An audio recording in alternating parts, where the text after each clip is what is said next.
What's up, guys? Welcome back to another video here on Muddy Beards 4x4. Today, finally going to be putting the 2-inch lift kit, coilovers, new wheels and tires on my 1998 Subaru Forester first gen, so stick around.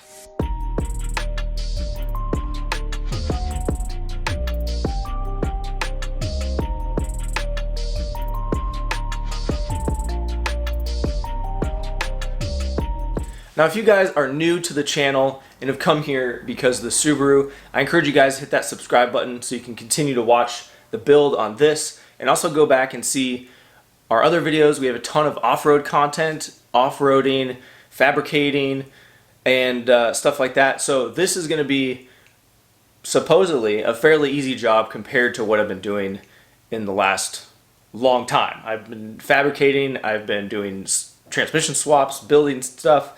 So this should be a straight bolt-on, not really any modification or anything. So I'm pretty pumped about this. Something I can just bolt on and be done and have a instant gratification of, you know, it's now lifted and has wheels and tires on it and it looks cool. So hopefully it goes well, but should be just straight bolt-on and we have a result. Now the goal for this build is to make a reliable, somewhat capable Overlander / daily driver that I can drive on the road every day and then take it on the forest roads, go camp with the family, and have plenty of room for my gear and stuff like that. So there is going to be more things I'm going to be doing to this, probably building a skid plate, building a front bumper, putting a winch on it. You know, who knows what else as far as gear and stuff that we're going to put into this over time. But for right now, we're just doing a lift kit, wheels, tires. So let's show you what we're going to be using. The foundation of this build is going to be the 2-inch Anderson Design Fab lift kit. We got our 2-inch trailing arm spacers, all of our bolts. Now the reason I went with these ones as opposed to other ones that were probably half the price is they have the camber built into these plates, top plates.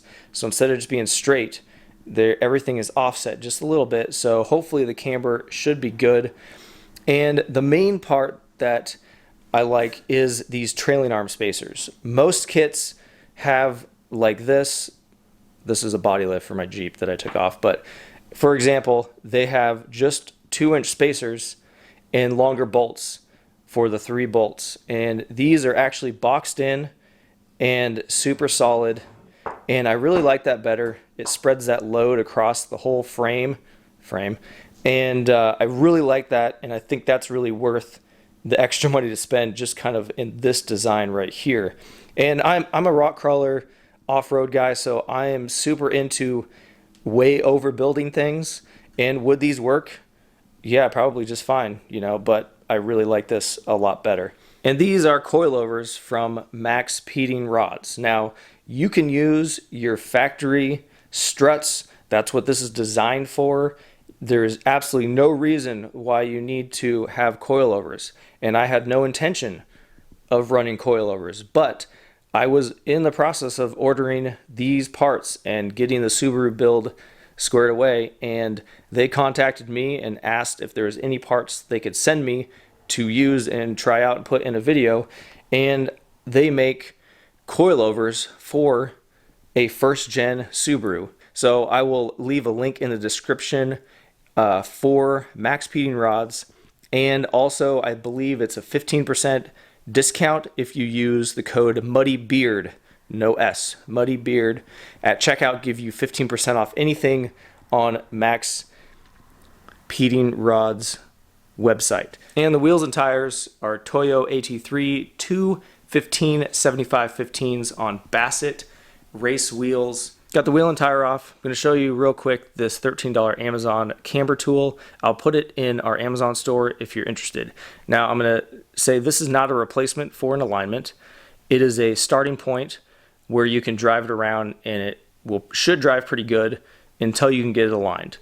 So you have to have it supported on the lower control arm as if it's on its own weight, otherwise this doesn't work. We get it centered up. Our bubble right here is centered, and we're at about 2.5 degrees. So we'll spin this and make it 0. And that's it. And I'll just take it off. And now when I'm all done with installing all of the new parts, I'll put this back on and I will adjust the camber on this camber bolt, which is right here, until this guy is at 0 again. And we will be set at the exact same spot as we were. This should be a good starting point. One thing that I will address is this clip, when it pops out, you know, your brake line, you can get it out, but there's no way to actually get it out of the strut. So I will have to cut right here and right here so I can slide it out, because the coilovers have a slot here so it can slide it in and then use the clip on it. But I will need to cut this in order to take it out.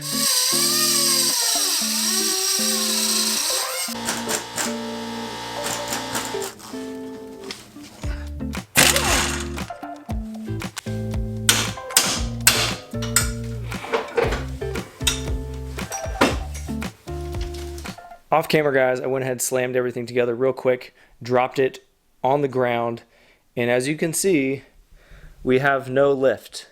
So this is the coilovers pretty much maxed out on extension and the 2-inch spacer, and it is absolutely identical to stock. I guess if you were looking to slam your Forester, these would be great at that, but unfortunately, to get the lift that I need, or any lift at all, I'm going to need to use the factory struts. So we got the top hat put back on old crusty here, so it's not a big deal. We'll just throw this in and it'll work just fine.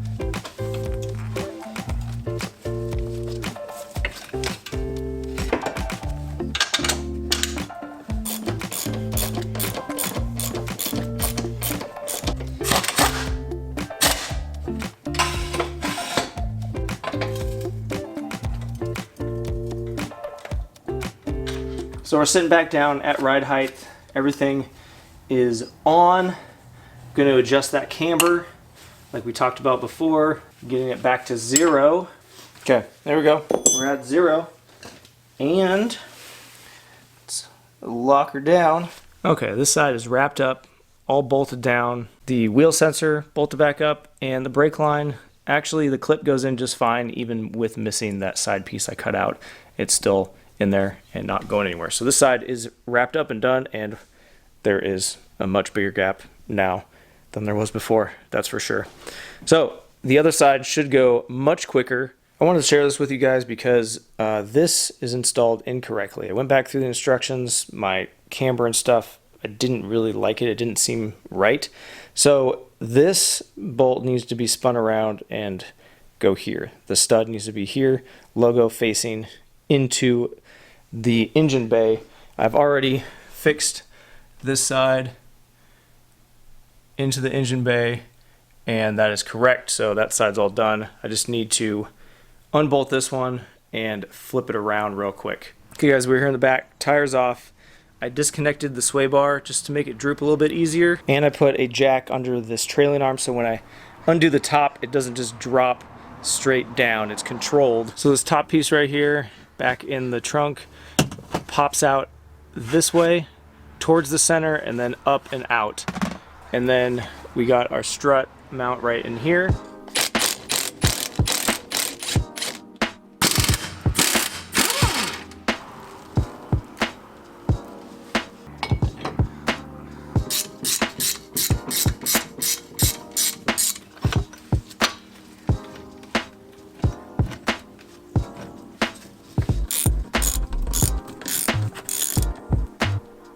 I'm at the point where we need to clearance the inside of our fender well here because 98 to 02, this strut does not fit.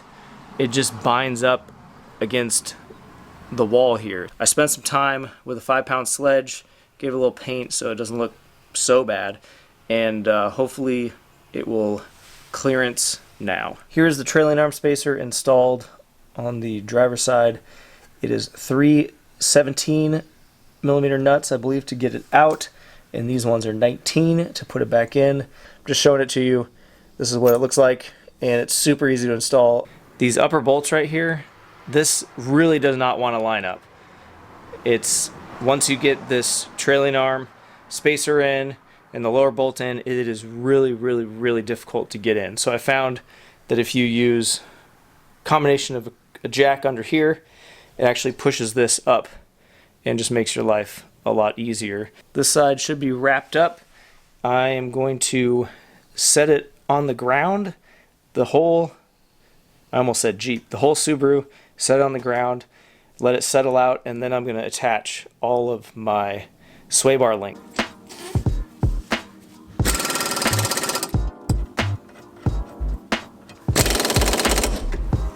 So before I take it for a test drive, we need to check for rubbing. So when I turn it, it hits the inner fender right here, just the plastic part it looks like. So I'm gonna have to take this mud flap off, and we'll be cutting a bunch of this inside here. And then also, it's not too bad, but it's not actually rubbing, but it's one finger. But I'm gonna cut the corner off of this at an angle, give it a little bit more clearance on this side.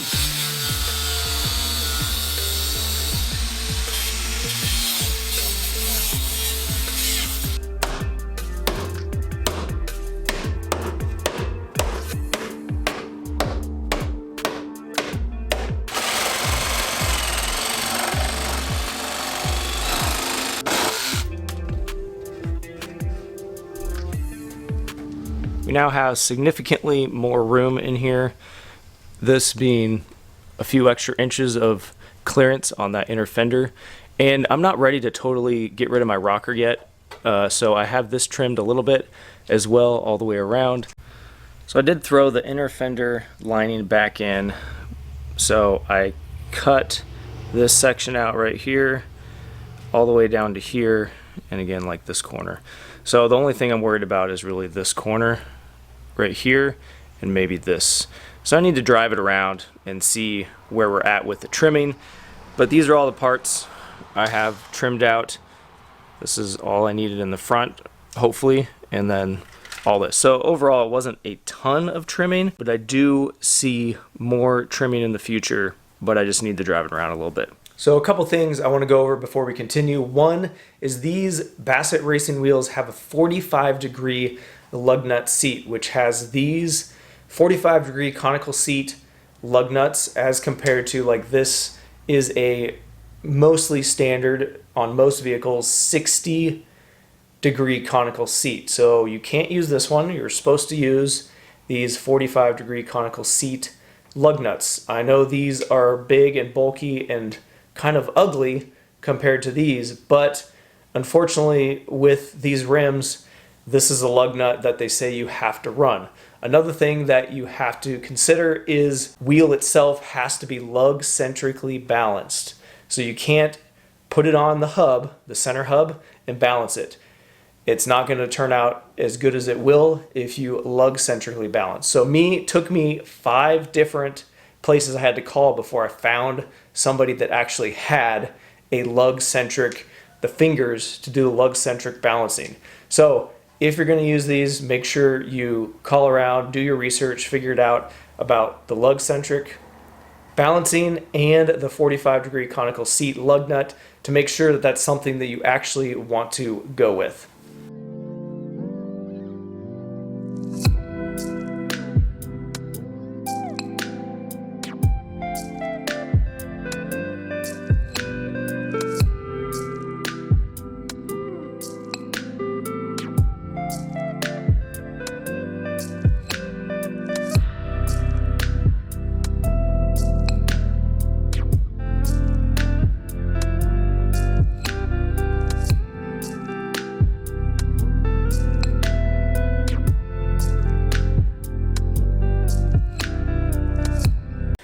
Well guys, we're back. It's been about over a week now, and as you can see right here, I have the factory wheels and tires back on it. So let me explain what happened. So I drove it to work the first day, and basically the tires, the whole car just shook. Over 45 miles an hour, it was undrivable pretty much between 45 and above. The whole car just shook. So I swapped the factory wheels and tires back on it, drove it the next 3 days, works perfect, no problem. So wheels and tires are the problem for sure. Now need to determine if it's the wheel or the tire. I took it back to the tire place that I had them balanced at. So they have a cool machine called the Road Force machine, which actually puts this big drum and loads up the tire as if it's sitting on the road and it's running on the road, and it measures the feedback off of the tire and rim, how much force the tire or rim is pushing back on the road. As you can see here on the numbers, you want like a 15 or lower on this pounds of pushback, and these were 72. So this machine also has lasers and a bunch of measuring tools on it where he can actually determine if the tire is out of round or the rim. And as you can see in this video right here, the rim is definitely not round. And no matter what he did, if he tire matched it, took the tire off, spun it to match the high and low spots on the rim and the tire, there's no way you could get it down to an acceptable level where it would ride decent at all. I've reached out to Summit Racing. It was my first effort to get it right, and it appears that they are going to refund my money. I haven't gone through with everything yet. As I'm filming this, they've already responded, and I'm about to go back and email them back and see what we want to work out with these. But basically they're unusable, and I'm not going to be able to use these rims at all. I went to Discount Tire, ordered some new rims. I'm not going to show those to you in this video. You're going to have to wait till the next one to see this thing with the other rims that I have and bought. I said that it should be a straight bolt-in, no problem issue. And the Anderson Design Fab lift kit, 2-inch lift kit, perfect. No issues with that, works great, rides great, drives great with the factory tires on it. So no issues with that. The only issues was trying to put those coilovers on, which didn't work out. And then obviously the wheels, which are not going to work out as well. And I'm going to have to wait another week and a half or so to get those wheels. They should be in before the Gambler 500, so we should be good to go on that. So that's where we're going to end this video today. You're going to have to stay tuned to the next one to see the new wheels. And if you're not subscribed to the channel, make sure you hit that subscribe button. Give us a thumbs up. Let me know what you think in the comments down below. Maybe your experience with wheels and tires similar to mine or anything of that nature. And stay tuned for the next video. We're going to be doing skid plates, mud flaps, roof rack, all kinds of stuff that we still got to get done before the Gambler. And if you want to follow me on social media, I'm at MuddyBeards4x4. We've got a website, muddybeards4x4.com. You can buy shirts, stickers, stuff like that. Until next time, guys, we'll see you on the trail.